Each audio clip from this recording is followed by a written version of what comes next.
What's going on, everybody? What's going on? Yes, we are back once again for not only another new episode of the Low End Marauders podcast, but we are back again for another new season of the Low End Marauders podcast. We thank you for tuning in. We thank you for watching. If you're streaming this on Spotify or on YouTube as well, I go by the name of Nick.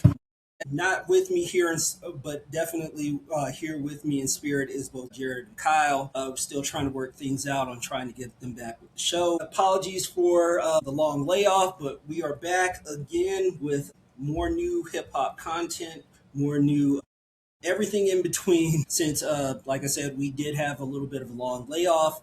Life gets the better of us, but hey, we're still here. We're still pumping out new content for you guys. I probably should not have used that phrasing, but we're here to give you guys new content. That sounds a lot better. So much to talk about, so much going on with everything that has happened since the last episode and with this episode.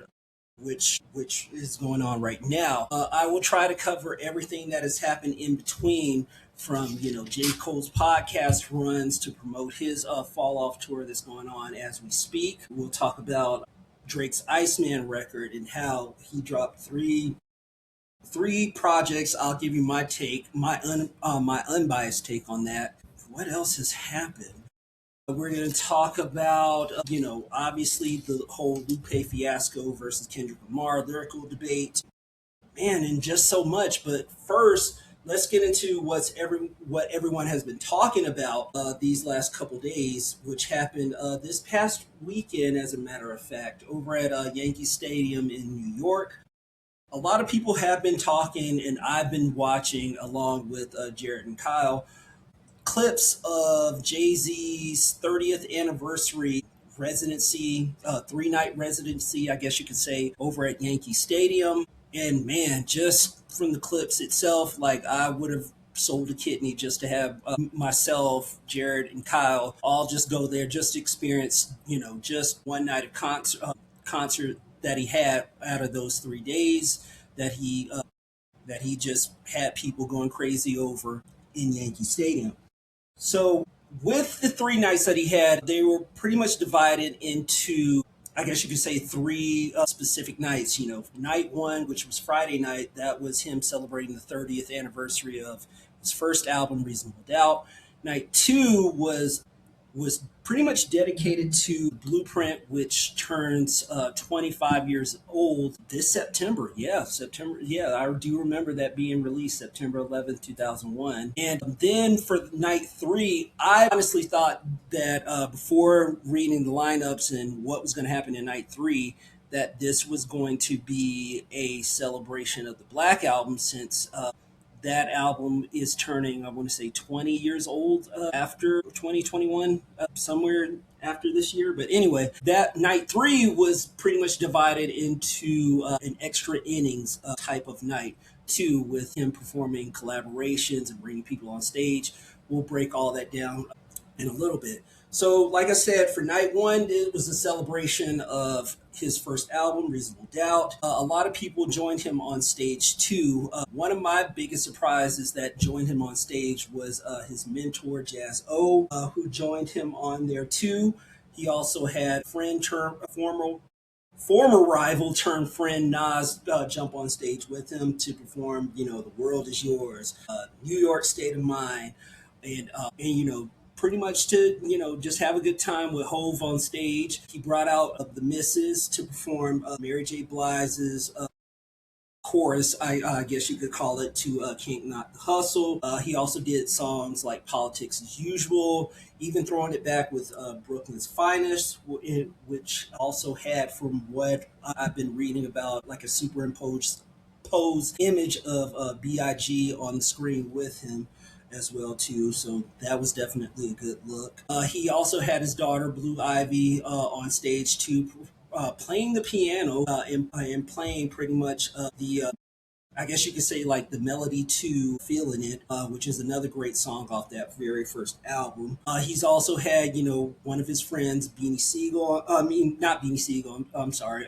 Memphis Bleak on stage with him too. And also, to close out night 1, he had Alicia Keys, even though it wasn't a part of Reasonable Doubt, he still had her back on stage before the encore song Empire State of Mind to close out the show and to close out night one.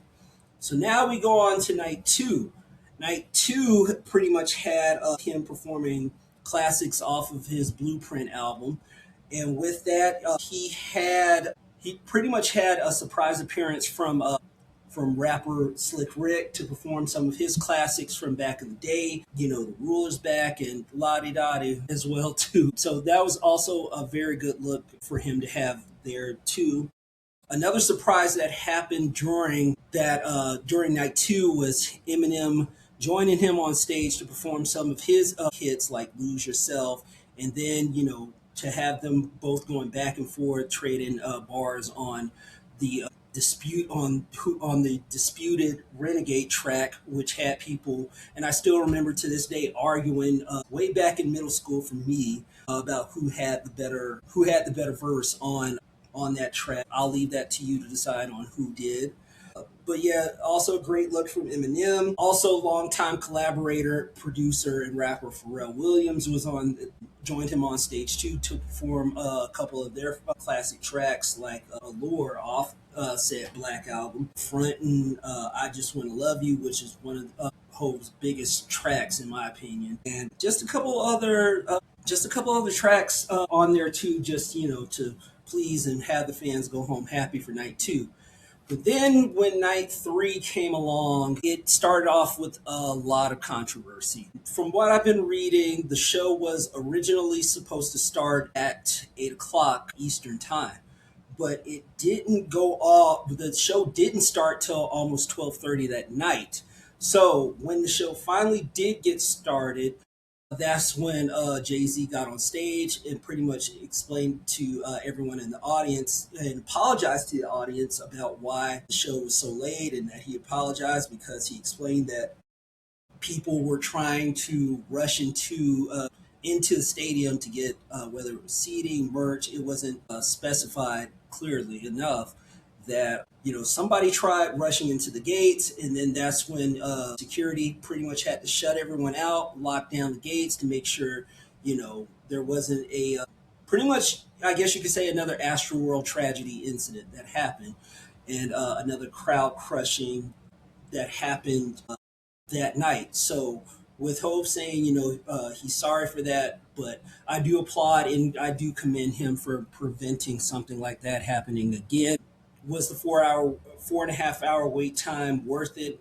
It's pretty much up to you. Me to wait to get into something for 4.5 hours, I probably would have left as soon as the clock hit midnight. But that's just me. But anyway, with night three kicking off like right around 12:30 ish, and not ending till about 3 in the morning, you've had people like Tiana Taylor come out on stage to perform too. To a lot of fans having having a lot to say about her performance during that, because according to Tiana Taylor, like, she couldn't really hear out of the earpiece, she couldn't really hear from the speakers or anything like that. So I'm guessing there was audio issues for her during that set. So she faced a lot of backlash from that too. Some of the surprises that happened from what I've read too, coming from producer Jermaine Dupri coming out on stage to perform Money Ain't a Thing with Jay-Z. I was very surprised that happened. Jeezy coming out on stage to celebrate with Jay on stage too to perform hits. Usher, minus the Dave Chappelle surprise appearance act, came out on stage to perform a couple songs with him as well. And pretty much the biggest surprise and one of the loudest reactions throughout the 3 nights had to have been Rihanna coming out on stage. I think that might have been one of the first public appearances that Rihanna has had since her Super Bowl halftime show from a couple of years back. I think that might have been one of her first appearances from that. But anyway, she came out on stage to perform Run This Town, also to perform Bitch Better Have My Money and things like that too. So it was definitely a good look. And after reading all this, seeing who all came to Hov's 3 night residency at Yankee Stadium, I can honestly say, like, man, like, the fear, I mean, I know there's a fear of missing out, but damn, I wish I had the money and I wish I could have flown out there just to experience that, just to, see all the people just enjoying themselves, having a good time, and just people, around our age too, just enjoying themselves.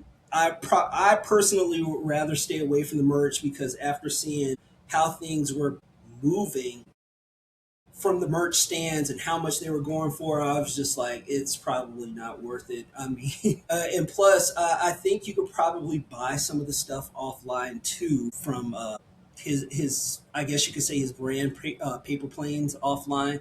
But I don't know. I haven't really checked online to see if or how much some of the stuff has been moving as well too.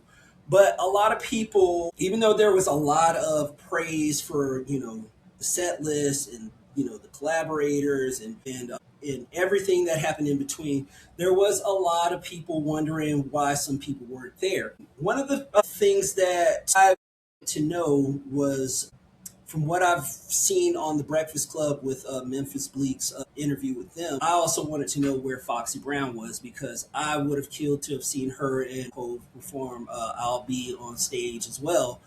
Especially considering that he said that she was backstage, but I guess she probably had cold feet, or she just didn't want to do it or be on stage or whatever happened. Nothing is currently specified or confirmed as of this episode to why she didn't show up on stage, but I definitely would have killed to have seen them perform that in 2026 eyes. Another notable omission that fans, especially online, have pointed out that they wanted to see, I guess, a Watch the Throne reunion with Jay-Z and Kanye West.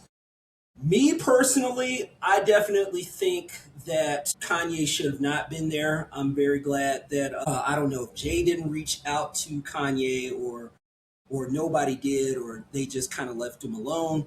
But seeing Jay Z and Kanye West pretty much not together on stage, it was a great look for me because out of everything Kanye West has said about his kids, about his wife on social media, whether it was him not taking the meds, him being on meds, him just looking for attention, whatever the hell you want to call it. If you talk about my wife, my kids, you call them, the R word, the mentally ill R word, not only is it fuck you, it's fuck you forever, in my opinion. Because if you're gonna do all that, you're gonna say all that, and I don't know if he's still standing by it as of this episode or not. But if it is like that with you, and you want to say that about my family, yeah, it's fuck you forever.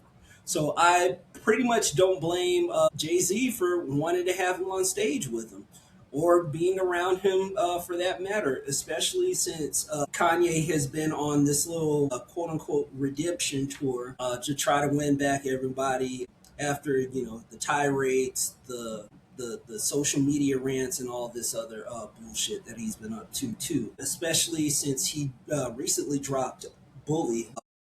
I want to say earlier in the year. I can't remember the exact date, but since he dropped that, and the court of social media and public opinions are trying to embrace Kanye West again. That's what it feels like he's been trying to do these last couple months to say like, hey, I'm all right, or hey, it's me. This is really me, and trying to get everybody back in his good graces before he completely crashes the fuck out again. So yeah, I'm very glad that Kanye West did not show up, or if Jay just didn't reach out to him. But with that being said, another person who has been very, very critical of everything that's been going on is his former business partner, Dame Dash. Now, with Dame Dash, pretty much been having so much beef with Hov over the years about business practices and Jay just pretty much splitting away from him. It seems like Dame Dash is, in my opinion, like number one for 2026 hater of the year because it seems like no matter what he's trying to do, what's going on with him, or whatever Hove is doing, it seems like he has an opinion for every single thing that he's been doing. And me, every time I hear Dame Dash speak with everything he has to say about Jay Z, everything he has to say about what he's been doing, and that it makes me as a person say that the expression is right.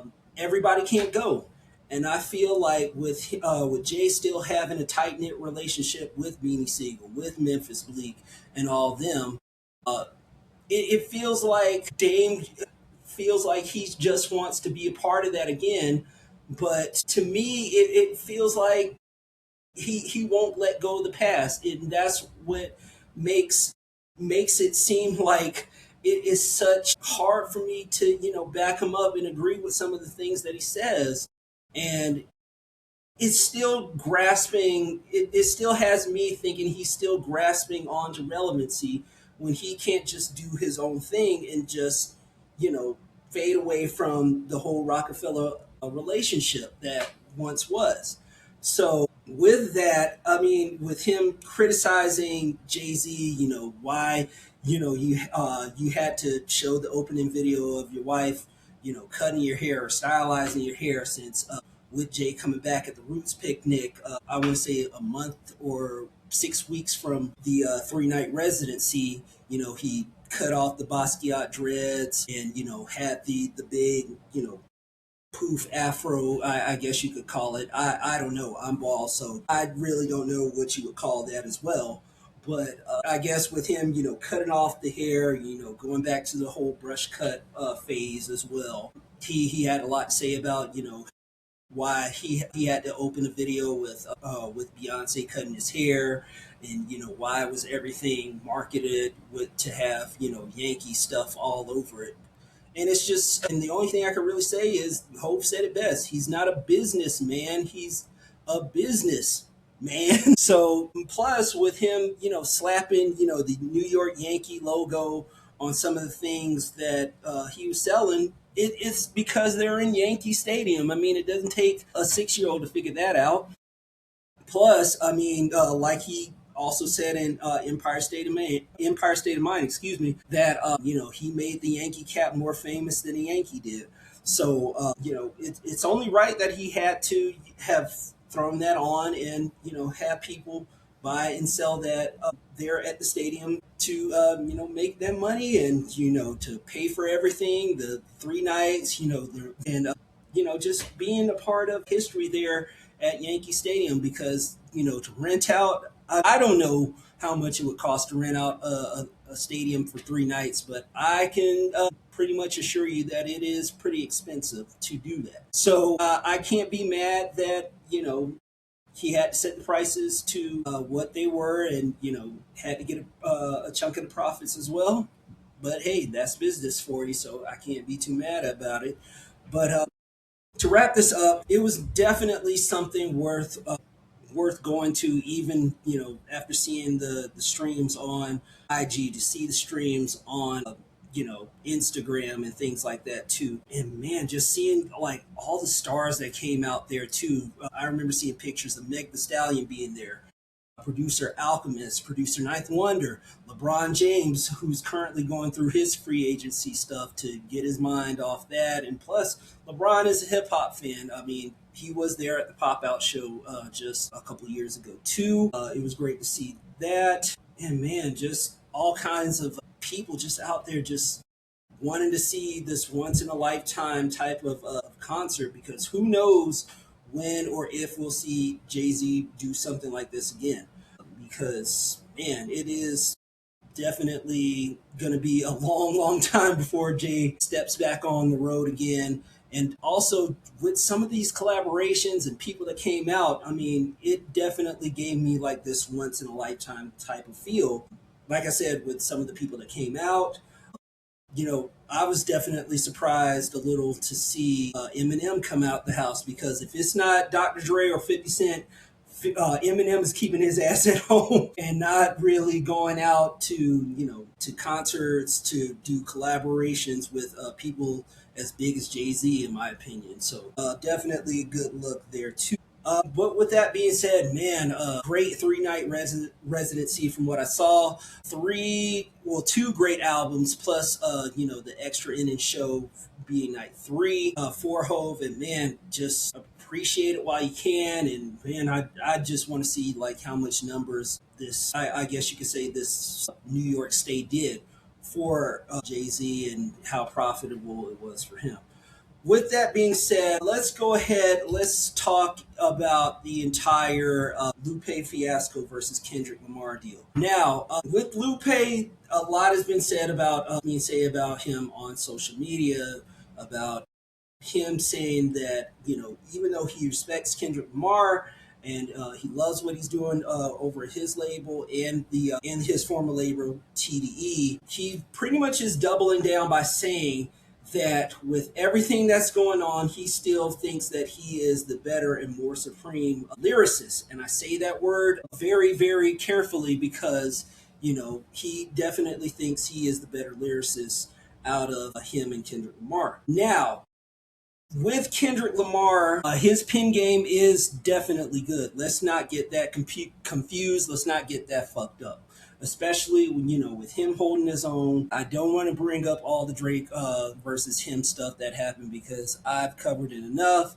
And I'm honestly just getting tired of rehashing it over and over again on this damn show. So, with everything that has been going on with them, he definitely is doubling down by saying he thinks he is more superior than Kendrick Lamar, and also says that he can name hundreds, his words not mine, of rappers that are definitely better than him. Now, excuse me, with Lupe Fiasco, not only have I been a fan, but Jared has been a fan, Kyle has been a fan. The three of us have always been a fan of Lupe Fiasco, and his pen is damn near great. It is damn near perfect with the lyrics, the wordplay, and everything else that he has going on album wise. However, part of me thinks that with everything that's going on with Kendrick, there could be a little bit of jealousy coming from him because of how popular he is and how he's pretty much blown up and become this huge megastar. I guess if you want to call it that on all of Kendrick's successes that he's been having. I kind of feel like that's where the jealousy is starting to come from because before Kendrick Lamar, Lupe was one of the most watched, most hyped up rappers coming out of the mid to late 2000s, especially around that time. I know, speaking from a Southeast Georgia point of view, where it felt like nobody was really doing anything lyrical at the time. I mean, you had the game on the West Coast. I think New York was pretty much New York rap around 2006, 2007 wasn't really doing anything, especially since Hov's retirement. Then he came back with the Average Kingdom Come, and with everything going on, like I said, with everything going on in the South, it felt like everything wasn't. There wasn't really that much lyricism going on in hip hop at the time, especially down south. You had like acts like D4L, them Franchise Boys, just giving you these cut, copy, and paste type of beats and these, I don't want to say half-ass lyrics, but these lyrics that these here today, gone tomorrow lyrics. I think that's fair to say.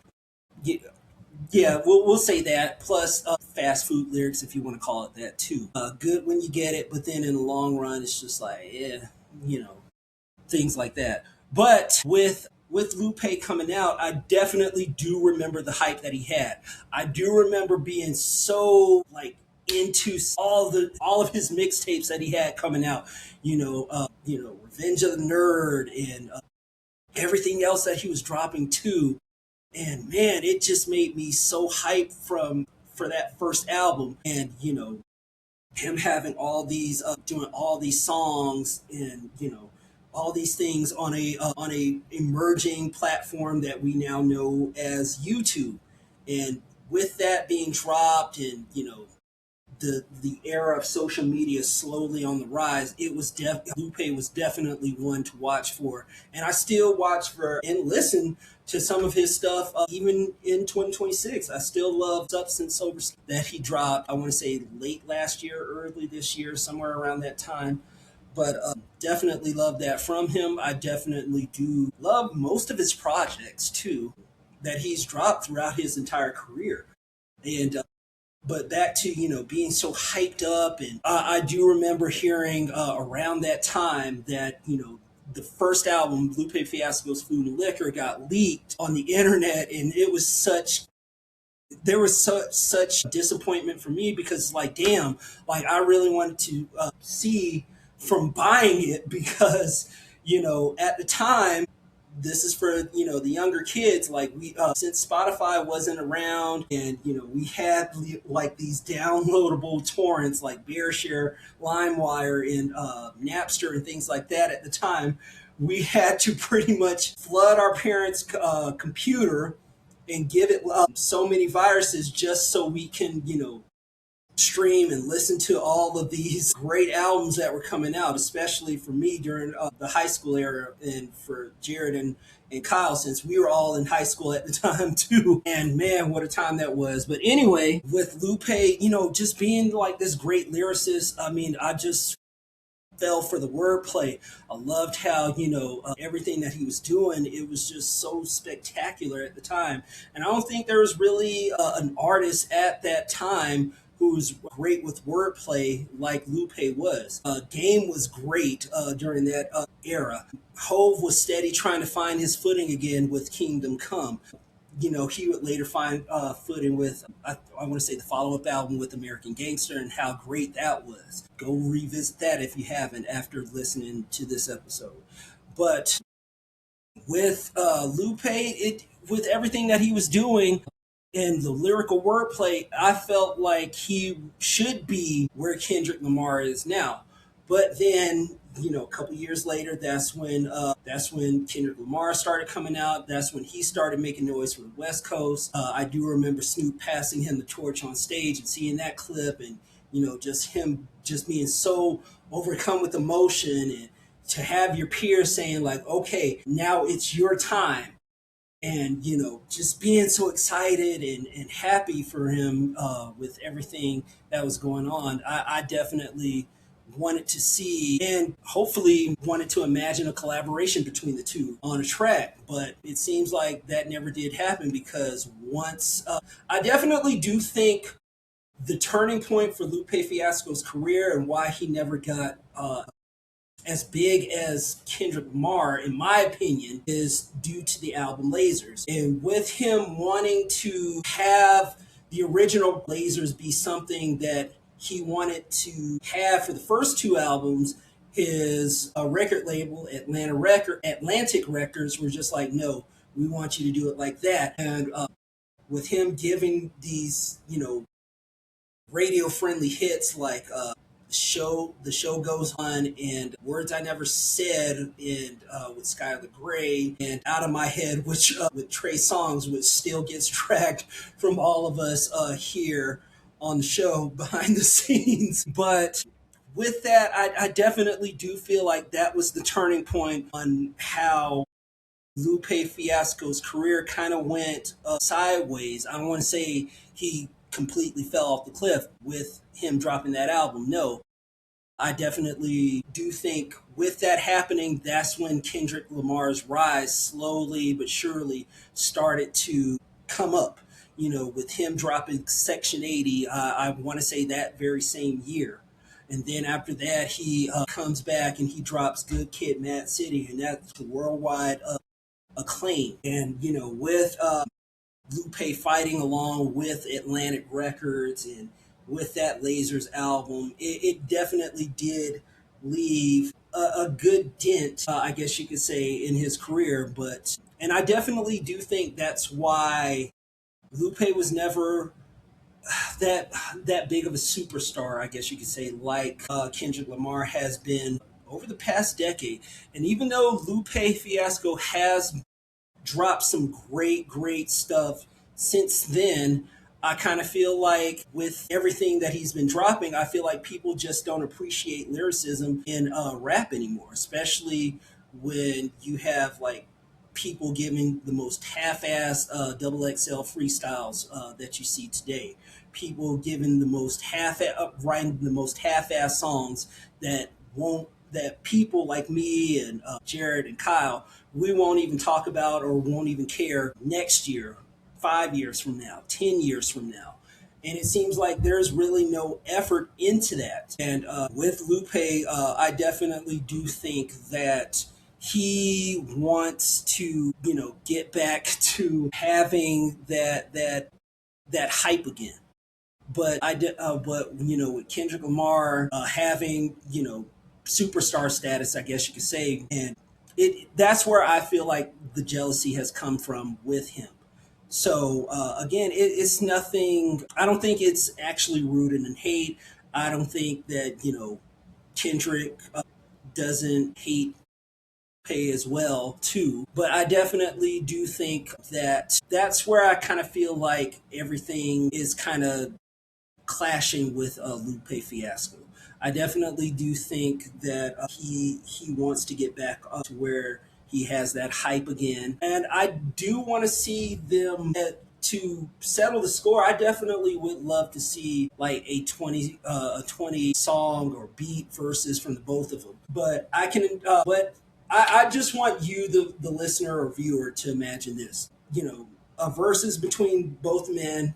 I know it's going to cost a lot of money to get both out on stage to do like a freestyle Friday type of verses. 20 beats. Nobody knows what the beats are. You have both step on stage. They do a minute or two of just a freestyle with just bars only.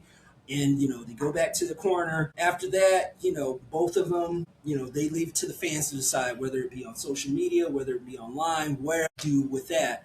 But I definitely want to see something like that happen. I definitely do think it would be great for rap. And man, just imagine like how much recognition Lupe can get from that. How much even more recognition from Kendrick Lamar to cement his status as one of the greatest ever. It is something that I would love to see from both men, and how you know who would definitely would have the better pen and the better lyrical game out of the both of them. But that's just me. I can only just imagine that for right now.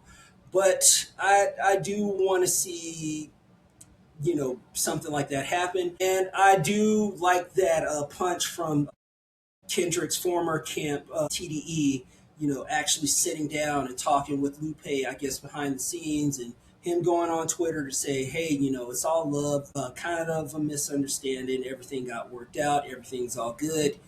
Don't take sides and things like that, too. So I do like and I do applaud that. I love how, there was no violence between the two camps, or things didn't escalate, and they were just they sat down, they talked about it like gentlemen, and I definitely think that that was great on both men to do that. But to wrap this up, if I had to choose lyrically who is the better out of Lupe and Kendrick Lamar, I gotta go with Mr. Fiasco. I'm sorry, like I even though I am a Kendrick Lamar fan, Lupe is just too nice with the wordplay. Lupe is just, man, just miles and miles ahead. And it's not to slander Kendrick at all, but I think that, with how Lupe can just go on with the wordplay, and just giving you just like 9 minutes of just nothing but bars to break down and dissect on Mural. Good God, man, you gotta love that. Well, I mean, what other artist that is giving you something that bar heavy for just 8 minutes, especially in 2026, even though that album came out just a couple years back. I want to say 21, 22, somewhere in there. But anyway, just all overall greatness coming from him. But the whole Freestyle Friday 20 20 songs or 20 beats versus that's something that I definitely do want to see happen in the future just to settle the score on who has the better pen game, who has the better wordplay, and things like that. But with that being said, let's go ahead. Let's talk about everything that we've missed on the show. So, man, like I said, we have been gone for a while. Like I said, life happens.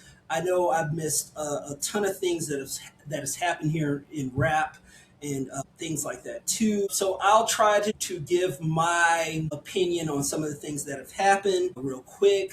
I'll try not to get full detailed or full into everything that is going on, but I will do my best. And I know I'm gonna miss some things too. That's perfectly fine, but not only that, but I'll do my best to try to cover everything that we missed here on the show. The Roots picnic that happened, I touched briefly on that with Jay. Definitely great to see Jay back on stage rapping because with that happened, it pretty much just put heat to everything that was related to Drake's Iceman that happened the previous week before. And just great to see the Roots doing this big festival out in Philly. They had Will Smith on stage. They had Freeway, Beanie Siegel on stage, from what I saw as well too. Nas being on stage as well for them. Definitely something that I want to go see. I personally would love to see in the near future if I can save up money and get a flight out there to Philadelphia to experience that, since I am a Roots fan as well too. With Drake's Iceman, Drake's finally dropped this Iceman record. Not only was it just one record, he dropped three of them: Maid of Honor and Habibti. I think that's how you pronounce it. And to not only just everyone's surprise, but to streamers' surprise, to fans' surprise. I already knew with him having going to court and battling UMG or Universal Music Group that Drake wanted to drop these albums because he was going through that whole legal issue, plus along with the whole Kendrick Lamar deal, and so I guess he wanted to drop these three albums just to get out of that deal. As we all know, with Iceman, in my honest and unbiased opinion, it's not bad. It really wasn't. I did enjoy the beats. I did enjoy Iceman. I guess, yeah, we'll break it down like that. I definitely did enjoy Iceman as the first album a little bit more than the other two. Maid of Honor is kind of back and forth between those. It just depends on how I feel on the day. With that, man, what else did I enjoy off that? I do enjoy the beats. I do enjoy the production that he had. Some of the things that I hated off of the project too, I hated some of these sicko mode beat switches. One of the things that, for example, one of the beat switches that he had that I hated was National Treasures. Like the first part of that was just great. If he just left it alone and just wrote off there, that probably would have been my favorite track off the album. Some of the things that I hated as well too, and this is still an ongoing thing that I have from Drake lyrically. I just hate how he still has the entire, I'm the good person. Why is everybody like this with me? I've done nothing to nobody. The constant whining, the complaining, the this.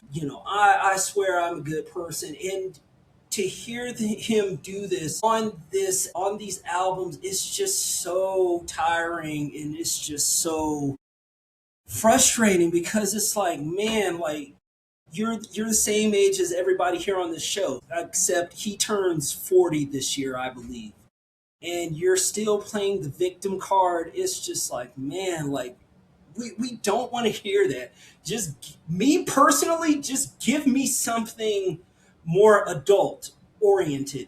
Give me something that you going from your 30s to your 40s that I can, relate and talk about. Especially since, like I said, Tyler has given me grown ass adult content on Chromacopia and, past albums like Flower Boy and Call Me If You Get Lost. And, with him talking about how his dad has cancer, I'm like, damn, like that sucks for his dad, even though his dad did come out to admit, oh, okay, I don't have cancer. But, you having content like that and having, the gusto and the balls to say, that on a record and to admit that, I'm like, yes, give me some of that shit. Give me more of that adult content that, that I can digest, that I want to hear more of.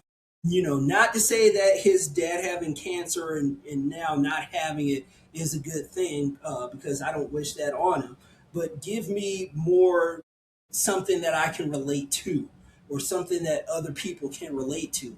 Because I can't relate to you, going to all these foreign places and saying that, I spent this and I bought that. Like, that's something I can't relate to. For example, like, I can relate to fatherhood. I can relate to, everything that Mr. Morale was talking about on that album. I can relate to not Jay Z, J. Cole talking about fatherhood and For Your Eyes Only, and his past records.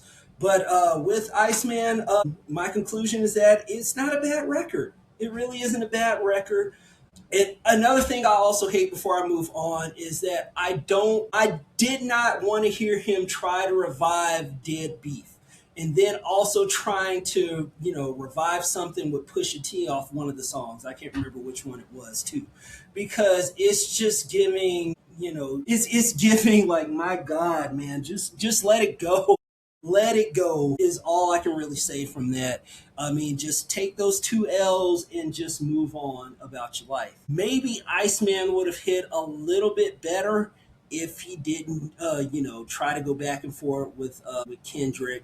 If he didn't drop, what did I miss would have hit a little bit better if he didn't have this lawsuit against, him and Universal Music Group at that time. And maybe Iceman would have done a little bit better, because as of this episode, it seemed like after that Jay-Z Roots Picnic freestyle that, the talk about Iceman really went away after that, from what I've seen. But then again, I'm not on social media all 24/7. I work, so I don't know exactly what people or the kids are doing on TikTok and Instagram and all that other stuff to on how they feel about it. So again, not a bad album from Drake. I can honestly say I did enjoy it. Another thing that I definitely kept an eye on was J. Cole's podcast run after he dropped Fall Off. I'll let you know how Fall Off ranks on my top five favorite albums of the year so far in just a little bit. But with these, J. Cole having these podcast runs, and him trying to promote the album and him saying this is really it, it really made me think of him, look at him in a different light. Because, with you going on some of these podcasts saying, I was just playing, about being the greatest, it really is frustrating. And now it makes me not listen. It makes me listen to what is it? Shit, I had it just for a second. I can't even think of the damn song. Ain't no way around it no more. I am the greatest. Fire Squad. There we go. It makes me not think of that. It gives me a different set of ears when listening to that in 2026, especially, with him being, the adult. I believe he's the oldest out of him, Drake and Kendrick, and him doing something, that's completely grown up. A lot of people still criticize what he did, but now it seems like halfway through 2026, people really aren't caring about it anymore. He's still selling tickets. He's currently on tour. Tickets are still going great. I'm gonna see if I could try to get tickets for that myself, just to go see J. Cole live again. Since I saw the 2014 Forest Hills drives way back when. But with that, it definitely did make me look at J. Cole in a new light. I do like about how he wants to, I guess, now step away from the mic. He also has a new artist out right now too. He's produced for him. He has a couple verses on his new album, Never Say Die. I think his name is PFG or PGF, one of the two. If you're listening, I'm sorry. I want to say PFG is his rapper's name out of I guess the Dreamville camp, and he just recently did a music video with him. If I did fuck up that name, I do apologize. But again, like there's been so much great music, I haven't had a chance to listen to that album yet. I'm currently I'll tell you what I've been listening to in just a little bit too.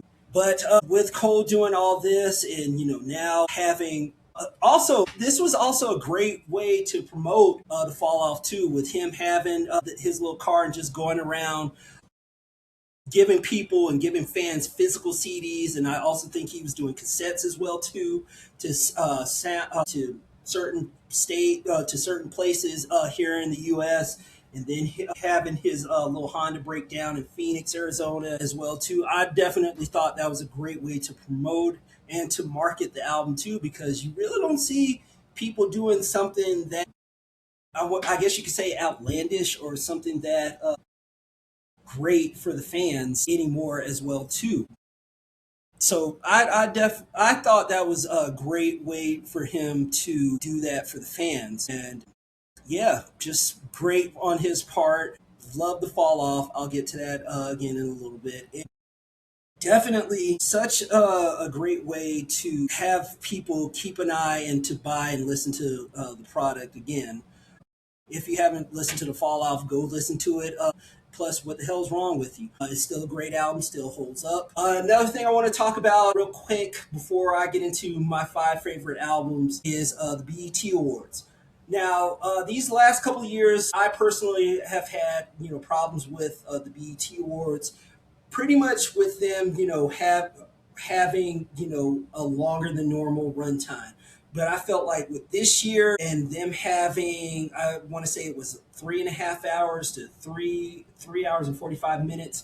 They did it right this time. It was great having Drewski as a host, and just having you know uh, rap and R&B and everybody in the culture just in one building, just to see performances, have a good time, not worry about what's going on in the world. It was such a great feature, and it's such a it's always a great time to have your people in the building at once, just celebrating not only music, but I guess you could say black entertainment's biggest night. We'll say that. And man, just some of the things that happened with the jokes that Drewski had and skits that he had, to him doing his could have been records sketches that he had, to the pre-tape recording with him being a white rapper and making fun of the Michael Jackson movie, and to Janet Jackson going on stage to present an award to Tiana Taylor, and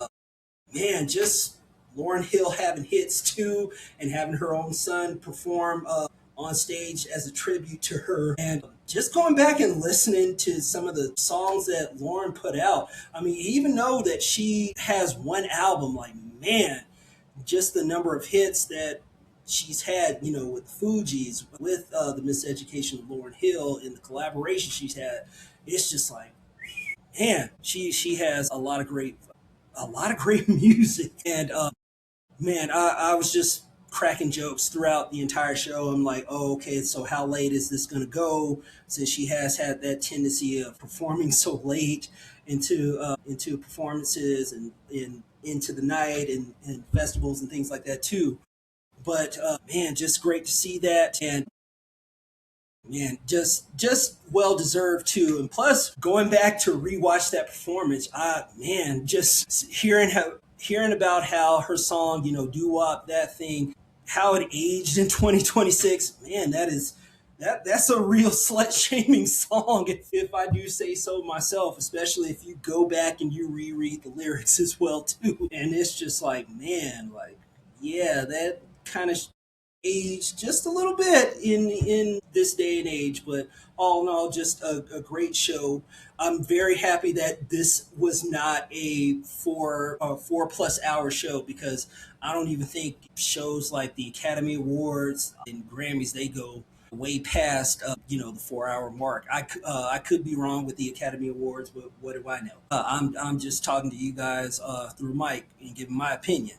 but definitely great. I love that the time was just right for that show compared to last year's when that show went on. I want to say close to 5 hours, over 4 hours, because I do remember, since I'm here in Colorado, in Kyle and Jared, they're in Georgia, like that. I just remember, just wanting them to just wrap this up. And when they did wrap it up, it was pushing close to 11 o'clock local time for me. So the timing of it was just right.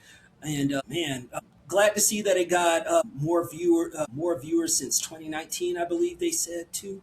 But all in all, a great show. Now, with all that out of the way, it's time for me to give you guys, the listeners, the viewers, the fans of this show who are still rocking with us, my opinion, my five favorite hip hop albums so far this year.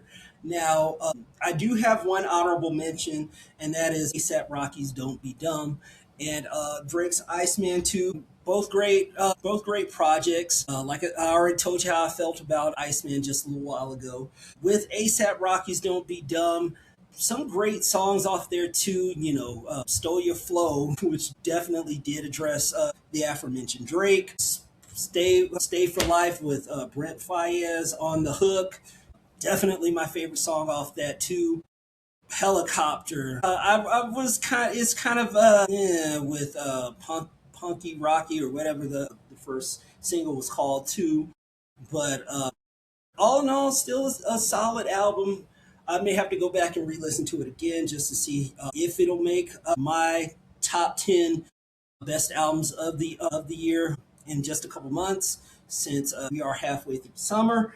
But we'll definitely see how that ranks when we get to that. And with my five favorite albums of the year, I mean, these are just in no particular order. These are some of my five favorite albums that I'm listening to, or probably still listening to right now. First things first, I mean, I gotta say, The Fall Off, man, still a great album after all these months. I almost said all these years. Why the hell did I say that? But anyway, still a great album. I love the nod to Common's "I Used to Love Her." There are some things that kind of make me go like I really didn't need to hear Cole singing over this guitar instrumental too. Man, the intros are just so great and so hype. From that, you also had, what else was on there too? After listening to it, you had man, see, this is one of the things that I hate. Now I gotta bring up some of the songs listing that I loved off of this. Sorry about that. And man, not Desire Crowns, that even though that's a great album, but with some of the things that he had on there that made me go like, man, this is such great stuff from him. What else did I like? I'm just waiting for this damn thing to load. But you had "Lonely at the Top." Man, just "Bounce Road Blues." That was the one I was thinking of with Alchemist on the beat. You had Future and Tim's "Who the Fuck Is You?" "Run a Train" with Future. Drums and bass. Man, now I definitely feel bad for not knowing some of the tracks to tell you, you fine and lovely people as well too. So I do kind of hate myself for that, but definitely The Fall Off, since it's been a couple months since I last heard it, definitely is on one of my favorite albums of 2026. Another one that I like recently, that came out just last month, I can say, is Nick Grant with "Smile." I definitely did love this album. I think this may have been one of his this may be his best album since the one that I was put on to, the Return of the Cool. With this one, some of the tracks that he had was, "Dope Bitch," "Sensitive Gangsters," same song with a different type of punch. Not I don't think it's the one from TDE. Razor Ramon, man, just Price Tag with West Side Gun. That's another one that I definitely did enjoy too. So again, these are all albums. If you haven't heard them, go check them out after the show. Third album I can honestly say, which was great for me, was Wax Museum from from North. I want to say she's from Philly. Tierra Whack. Been a fan of her since she dropped, since she had that Colors performance a couple years back. And plus, her blowing up and making me a fan with some of these freestyles that she's been doing on Instagram, like last year or the year before, too. Her with producer Conductor Williams are just an incredible duo together, especially with how they collaborated on this album, and beats that he gave her and how she just knocked it out of the park are just amazing. From Siren to Wax Paper. And I love that intro that she had. That first, is at regular pace. Then it just kind of starts slowing down. That track is Whack Job, Brazilian Wax, Candle Wax. Man, just a great project to let people know who Tierra Whack is. And she was also part of that Lauryn Hill tribute too, along with Rhapsody and Doja Cat and all of them as well too. In case you guys don't remember that or want to check it out again. Number four, off one of my favorite albums of the year is "Crybaby" from Vince Staples. I've been a Vince Staples fan ever since his mixtape days, and ever since he dropped that first album or EP, whatever you want to call it, "Hell Can Wait," and songs like Blue Suede," and "Feeling the Love," and "Limos," and man, it's just being a fan of that, and he continued his great run of albums, especially how Black and Blue. No, Dark Times. I was about to give you a song title off the album. Dark Times was an incredibly dope project, especially after leaving Def Jam. And he put out this, including songs like Seven in the Morning and Only in America. White Flag, which is a video of him just getting white paint and just going over the American flag. To I want to say the first song off that, Blackberry Marmalade, that being a good song to open up to. I like the I guess you could say the punk rock aesthetic that it had off this album. And with Blackberry Marmalade, that first album, there is no way in hell you would see that on any music channel if channels like BET, VH1, MTV, Fuse were still doing videos anyway. Because if you haven't seen it or if you haven't read about it, yeah, go check that out on YouTube. And something tells me there is a more violent version of that hidden somewhere in the vault. But again, what do I know? I definitely want to say Vince Staples' "Crybaby" is a good album if you haven't listened to that. My fifth and final album that I think is great so far this year in 2026 is Isaiah Rashad's "It's Been Awful." Man, I feel like Isaiah Rashad doesn't really get the respect that he deserves as a rapper because he has put out some great projects. I definitely did enjoy "The House Is Burning" and the Sirens Tirade, but I completely loved that first album or EP, Sylvia demo, that he dropped way back over 10 years ago. But this one just really made me glad that he was spitting out music as well too. You'd have things like you what was on? You have songs like 719 Freestyle. You have 10 States Away. Some are my favorite. You have Superpowers. You had a collaboration with SZA on the record too, which was very dope. Glad to see that TD reunion between those two again. The new Sublime. And again, I feel like a lot of people are sleeping on that album too as well. So if again, check that one out too. But those are my five albums that I enjoyed. I haven't got a chance to hear T.I.'s "Kill the King" yet. I haven't heard the Future album yet as well too. I know our homeboy James, who is a music lover like we are, he did like a quick little Instagram reel about it on his personal page. If I can find a link to that, and I'll put it in the show notes as well too.